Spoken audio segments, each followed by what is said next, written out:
Hello বন্ধুরা, কেমন আছেন? আশা করি ভালো আছেন। আমিও ভালো আছি। এখন আমি বানিয়ে দেখাবো চিকেন টিকিয়া।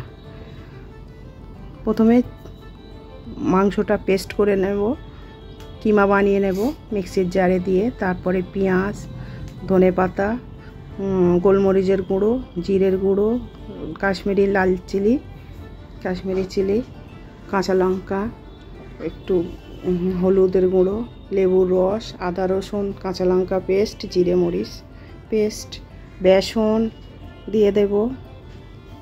তারপরে একটা ডিম দিয়ে দেব। সসটা দেওয়া হয়নি, সসটা আপনারা দেবেন, আমার দিতে মনে ছিল না। সসটা দিলে খেতে দারুণ লাগে। তারপরে সব কিছু একসঙ্গে মাখিয়ে নেব। মাখিয়ে নিয়ে ভালো করে মেখে নিতে হবে। নিয়ে তারপরে ওটা ভালো করে মেখে নিয়ে গোল গোল করে হাতে চেপে টিকিয়াটা বানিয়ে নেবেন। তারপরে তেলে একটা একটা করে ছেড়ে দেবেন, গরম তেলে ছেড়ে দেবেন। আমিও ছেড়ে দিলাম টিকিয়াটা। তারপরে লাল লাল করে ভেজে নেব। আপনারা কে কেমন বানান আমার কমেন্টে জানাবেন। ভালো লাগলে লাইক, শেয়ার, কমেন্ট করবেন। এইভাবে আপনারা টিকিয়া বানিয়ে খাবেন।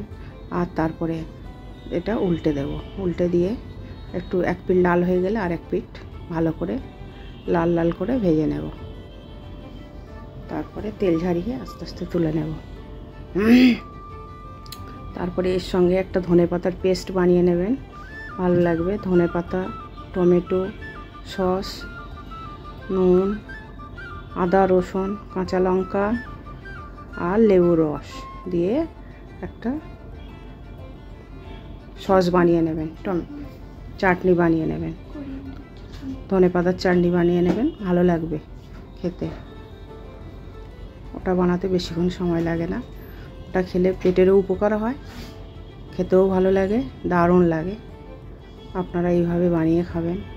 ভালো লাগলে কমেন্টে জানাবেন। আপনারা কেমনভাবে বানান সেটাও জানাবেন আমাকে। আপনাদের কমেন্ট আমার কাছে দারুণ আনন্দ লাগে।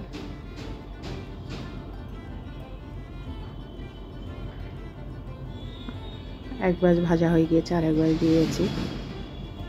এটাও লাল লাল করে ভেজে নেব। উল্টে পাল্টে ভালো করে ভেজে নেব।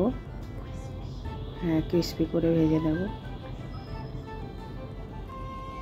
ভেজে নিয়ে তারপরে সসটা বানিয়ে নেব। নিয়ে তারপরে পরিবেশন করব। আপনারা এইরকমভাবে করে দেখবেন, দারুণ লাগবে। অসাধারণ খেতে, ইয়াম্মি খেতে, দারুণ খেতে। আশা করি ভালো লাগবে। ভালো থাকবেন, সুস্থ থাকবেন। টাটা।